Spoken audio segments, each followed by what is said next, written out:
তোমাকে আমরা জিজ্ঞাসা করব 2013 সালে 5ই মে, কয় মে? 5ই মে না? শাপলা চত্বর কত মে? 5ই মে শাপলা চত্বরে কত লোককে মেরেছো? তাদের বাপের নাম কি, মায়ের নাম কি, কোথায় মাটি দিছো? ঠিক না ঠিক? লাশগুলো আজকে খুঁজে পাচ্ছি না কেন? তোমাক বসে তুই আমরা গোটা দুনিয়ার মানুষ আমরা লাইভ টেলিকাস্ট করবো। কি করবো জোরে? আমরা এখানে মাইক ধরবো, ভিডিও হবে, গোটা দুনিয়া দেখবে, তুমি খালি জবাব দিবে। জবাব দিবার না পারলে জবাব কেমন করে আদায় করা লাগে, তুমি যে বুদ্ধি আগে করছিলেন সেরই দুই একটা আমরা চালু করবো। ঠিক না বাড়ি? কোনটে বাড়ি মারলে জবাব পাওয়া যায় সেটা আমরা ব্যবস্থা করবো। বলেন সুবহানাল্লাহ। আমরা বলবো পিলখানা হত্যা কেন হয়েছিল, জবাব দিয়া যা। ঠিক না? কোন দেশের মিলিটারি বা বিজেপি না কাক দেখা নিয়ে এসে মেরে এনেছো, কাক নিয়ে যাচ্ছিল, তার জবাবটা দাও। এরপর আমরা বলবো 2000 কত সাল থেকে তুমি ক্ষমতায় বসেছো, সেখান থেকে 15.5 বছরে শিবির আর জামাত এবং বিএনপির যত লোককে তুমি হত্যা করেছো রাজনীতির স্বার্থে, তাদের মায়ের নাম কি, বাপের নাম কি, কেন মারছিলে, কোন জায়গায় মারছিলে, কি উদ্দেশ্যে মারছিলে, লাশগুলো গেল কোথায়? সবগুলো লাশ তোমাকে খুঁজে বের করে তোমাকে এনে দেওয়া লাগবে, আমরা আবার নতুন করে জানাজা করে মেরে দেবো। ঠিক না? তুমি সিলেটের নেতা ইলিয়াসকে হত্যা করে তা গুম করেছো, লাশ পর্যন্ত তার পরিবারকে দিলে না। ঠিক না? এই লাশ তোমাকে জমা দিতে হবে। কোথায় পাবা তোমার ব্যাপার, তোমাকে লাশ আনতে হবে, তোমার তো দরকার। এরপর জুলাই এবং আগস্টে অসংখ্য স্কুল, কলেজ, মাদ্রাসা, ইউনিভার্সিটির ছাত্র, মেডিকেল, ইঞ্জিনিয়ারিং বিশ্ববিদ্যালয়ের ছাত্রদেরকে তুমি হত্যা করেছো, জনগণকে হত্যা করেছো, রিক্সা ভ্যানওয়ালাদেরকে হত্যা করেছো, কত লোককে হত্যা করেছো তার সংখ্যা তুমি জানাও। কোন কোন মাও কোন কোন বাপের ছোল হত্যা করেছো, লাশগুলো কোথায় গেছে, কোথায় ফেলে দিছো? আমার কথা বুঝতে পারছেন? সব কিছু আমরা জবাব দেবো। এখন কি নেব? আওয়ামী লীগেরা মনে করেছে, আমাকে মনে করেছে আমার একটা চারা দিলিবান কাম হবে। আয় চারা দে, তো আয় চারা দে, কোন জায়গার চারা দেবো সেটি দে, চারা দে। তোদের পায়ের তলার মাটিও নাই, তোকে রবও পাইলে চলে গেছে, কোনো রব নাই। কথা ঠিক না ঠিক? কোনো রব নাই। এখন মহাবিশ্বের যে মালিক, সেই মালিকের কিছু গোলাম ময়দানে কাজ করতেছে। কথা ঠিক না? এই গোলামের পাল্লাত পড়া লাগবে তোমাকে। বেশি বাড়াবাড়ি করো না, বেশি উস্কানি মারো না। আজকে সংস্কার চলতেছে, জোরে কার কি চলতেছে? সংস্কার চলতেছে। এই সংস্কারের কথা আল্লাহ তাআলা 1400 বছর আগেই কোরআন শরীফের অনেক জায়গায় বলেছেন। একটা জায়গার কথা বলি, যেটা খুতবার মধ্যে আমরা প্রায়ই শুনি, সেটা কি? ইন্নাল্লাহা ইয়ামুরু বিল আদলি ওয়াল ইহসানি ওয়া ইতাইজিল কুরবা ওয়া ইয়ানহা আনিল ফাহশাই ওয়াল মুনকারি ওয়াল বাগি ইয়াইজুকুম লাআল্লাকুম তাযাক্কারুন। আমি নির্দেশ দিচ্ছি এই সমাজটাকে সংস্কার করো। 3টা জিনিসকে বাতিল করলে আর 3টা জিনিসকে চালু করলে সমাজ সংস্কার হয়ে যাবে। মহাবিশ্বের মালিক সমাজ সংস্কারের বুদ্ধি তার আছে না নাই? এই বুদ্ধি কি কারো কাছে চাওয়া লাগবে নাকি? 1400 বছর আগে কোরআন শরীফে সূরা নহলের 90 নম্বর আয়াত, সূরা নহল 16 নম্বর সূরা 90 নম্বর আয়াত আল্লাহ বলেছেন, মহাবিশ্বের মালিক বলেছেন, তোমরা যদি তোমাদের জাতিকে সংস্কার করতে চাও 3টা কাজ তোমরা চালু করো। কয়টা কাজ? 3 দফা। আর 3 দফা কয় দফা হলো? 3 দফা হলো পজিটিভ, আর 3 দফা হাবাসক। 3 দফা ইন্নাল্লাহা ইয়ামুরু বিল আদলি। তোমরা যেই দিন আল্লাহর কোরআন দিয়া এই দেশের বিচার ব্যবস্থা চালু করতে পারবে, সেই দিন সমাজটা সংস্কার হয়ে যাবে। কথাটা কার? এই কথাটা কোন রাজনীতিবিদের মাথায় ঢুকলো না বলে? এগুলা কি মাথায়? এগুলা দুনিয়ার সব ঢোকে, কোরআন শরীফে আয়াতটা খালি ঢোকে না। আমরা সিগারেট কোথায় কোথায় আমাদের দাঁত পরে চোখের জুতি কমে যাচ্ছে, তাও এই বদের হাড্ডিগুলো কথা বোঝে না। মহাবিশ্বের মালিক তারই তৈরি করা এই সমাজটাকে সংস্কার কেমনে করা যাবে? 6টা দফা দিয়েছে। যেরকম কয়টা দফা? তার 3 দফা পজিটিভ আর 3 দফা কি নেগেটিভ। প্রথম দফা হলো ইন্নাল্লাহা, বলেন ইন্নাল্লাহা ইয়ামুরু বিল আদলি। তোমরা আদল মানে হলো কোরআনের বিচার চালু করো। কোরআন শরীফের 55টা নামের মধ্যে আদল হলো একটা নাম। হাজাল কোরআনু হাজা কিতাবুল আদল বলা হয়েছে। এই কোরআন এটা হলো আদলের কিতাব। এটাই হলো সত্যিকার বিচারিক কিতাব।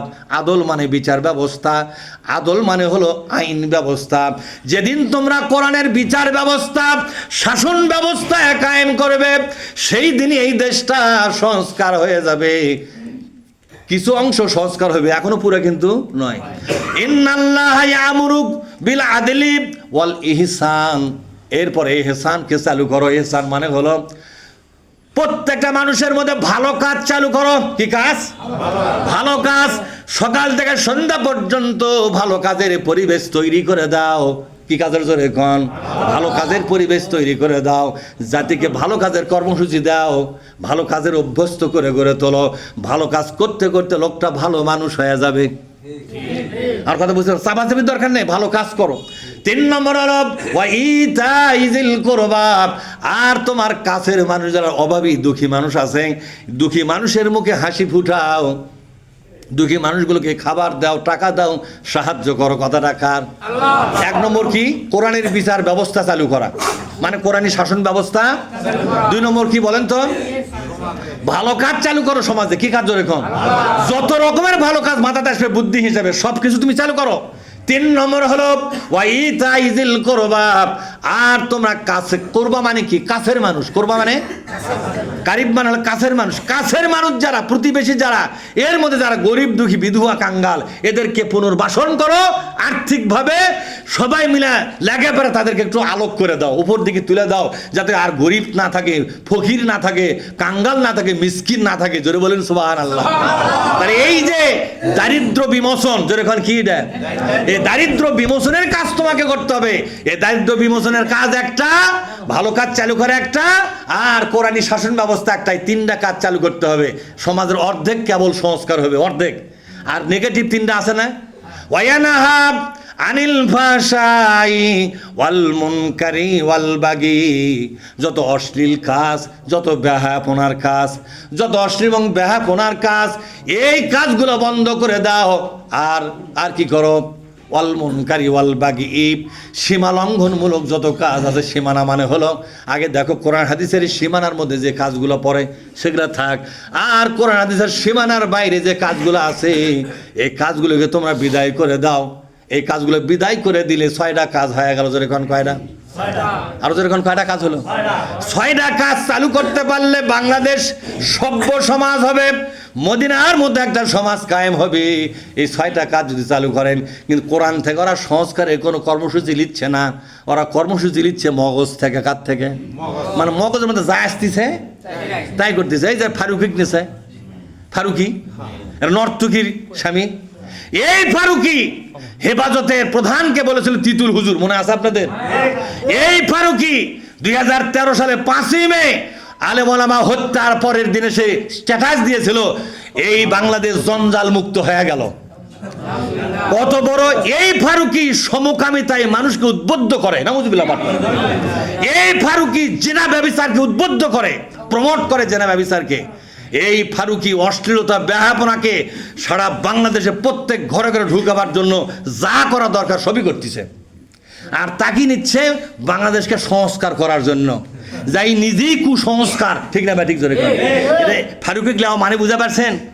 ফারুকি গ্লাও একটা উদাহরণ দিলে বুঝতে পারবেন। এক লোক রাস্তাতে যাচ্ছে, তার ব্যাগের মধ্যে তার প্রয়োজনীয় ওষুধপাতি খাবার সবই আছে। কথা বুঝতে পারছেন? রাস্তা হঠাৎ করে পাতলা পায়খানা শুরু হয়ে গেছে, হয়তো এরকম হয় না? এখন ওই পানি পেশাব পায়খানা করতে করতে পানির ব্যবহার, পানি শেষ, পানি শেষ যখন, তখন এই লোকটা করছে কি জানেন?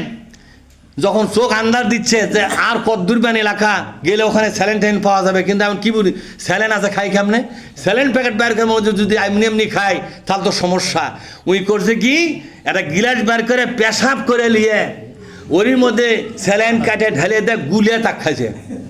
কোন তো ডায়রিয়া ভালো হবে? ডায়রিয়া ভালো হবে না আরো বেশি হবে? এই লোক পেশাব দিয়ে স্যালাইন খেলে ডায়রিয়ার তার দশা হবে। এই ফারুকি উপদেষ্টা বানিয়ে নিয়ে, এই উপদেষ্টা বানিয়ে নিয়ে একই দেশ সংস্কার করলে ওই লোকের মতই হবে বাংলাদেশ। কথা ঠিক না? ঠিক। সুতরাং আমরা এদেশের প্রধান উপদেষ্টাকে দাবি করতেছি, আপনার দায়িত্ব হচ্ছে এই সমস্ত কুলাঙ্গার, এই সমস্ত মানবতা বিরোধী, ইসলাম বিরোধী, আলেম বিদ্বেষী এবং কোরআন বিদ্বেষী অসামাজিক লোকদেরকে আপনি উপদেষ্টা যদি নিয়েও থাকেন কারো তালত পরে, আজকে আপনি বিদায় করে দেন। কথা ঠিক না ভাই? ঠিক করে আপনি বিদায় করে দেন। সাংস্কৃতিক অঙ্গন জামাত ইসলামী যদি কোনদিন ক্ষমতায় যায়, সাংস্কৃতিক অঙ্গন বন্ধ হবে না, বরং সংস্কৃতি হবে পবিত্র অঙ্গন। ঠিক না ভাই? ঠিক। কোনো নায়ক নায়কের চাকরি যাবে না, যেরকম যাবে না, সবার চাকরি ঠিক থাকবে। আগে বেহায়াপনার মাধ্যমে অভিনয় করেছে, জামাত ইসলামে গেলে এগুলো নায়ক নায়িকা আরও দরকার। তখন শালীনতার মাধ্যমে তারা নাটক করবে, সেনা করবে, বায়োস্কোপ সবই করবে। জোরে বলেন সুবহানাল্লাহ। কারো কোনো চাকরি যাবে না। সম্মানিত ভাইয়েরা, আমি পরিশেষে আপনাদের কাছে একটা বিষয় আবেদন জানাচ্ছি। বলেন তো, বাংলাদেশে ইসলাম কায়েমের জন্য দুটো জিনিস দরকার। একটা হলো জীবন, একটা জীবন। আপনারা জীবন দিবেন তো নাকি? বলেন তো, কোরআন থেকে আজকে আলোচনা শুনে কি বুঝলেন আপনারা? যে না, দাঁড়ান, যে অন্য কোনো রাজনীতি করলে আপনার ঈমান থাকবে না, শিরক হবে। কথা কয় না ভাই? এরপরে রব আল্লাহ থাকবে না, মানুষ রব হবে আপনার। আপনি যে রাজনীতি করলেন, ওই রাজনীতির যে নেতা তারাই হলো আপনার কি হয়ে গেল? তাদেরকে রব মানে কি ইবাদত ঠিক থাকবে না, ইবাদত বাতিল হবে? আচ্ছা, তাহলে আল্লাহকে রব মানতে গেলে ওটা ছাড়া লাগবে কিনা? এরপরে যদি ইসলামী আন্দোলন না করেন তাহলে তো আপনার খবর করে দেবে কে? এই ইসলামী আন্দোলনের দুইটা জিনিস দরকার। কটা জিনিস ধরে এখন? একটা হলো জীবন লাগবে, আর একটা কি লাগবে? সম্পদ লাগবে। সম্পদটা আছে কার কাছে? আর জীবনটা আছে কার কাছে? আল্লাহর কাছে। দুইটা জিনিস আছে। কয়টা জিনিস? আল্লাহর কাছে কয়টা জিনিস আছে কোন তো? একটা হলো জান্নাত, আর একটা হলো ক্ষমা। আল্লাহ পাক বুঝালেন, বান্দা তোমার কাছে যে দুইটা জিনিস আছে ওটা আমারই দেওয়া জিনিস, কিন্তু আপাতত তুমি তার খাদেম। ঠিক না? আর আমার কাছে যে দুইটা জিনিস আছে সেটা হলো ক্ষমা এবং জান্নাত। বান্দা দুইটা জিনিস আমাকে যদি দাও, আমি আমারটা তোমাকে দেব। তুমি আমাকে জীবন দিবা আর সম্পদ দিবা আমার হাতে। এক হাতে জীবন আর সম্পদ দিবা, আর এক হাতে তোমাকে ক্ষমা করে দিয়ে জান্নাত হাতে দিয়ে দেব। আমি যেটা দেব তা কোনোদিন তোমার কাছে ফেরত নেব না, আর তুমি আমাকে যেটা দিবা সেটা আবার তোমাকে ফেরত দেব। বান্দারে, এই ব্যবসায় কোনো লস নাই। তোমার কাছে সম্পদ আছে, সম্পদগুলো দাও। তার মধ্যে একটা সম্পদ হলো ফসল। ঠিক না? কোরআন শরীফের মধ্যে আসছে, ওয়া আতু হাক্কাহু ইয়াউমা হাসাদিহি, যেদিন ফসল কাটাই মারাই হবে সেই দিনে আল্লাহর ভাগটা আল্লাহকে দিয়ে দাও। 8টা ভাগে আপনি দিতে পারেন, তার মধ্যে ইসলামী আন্দোলন একটা ভাগ।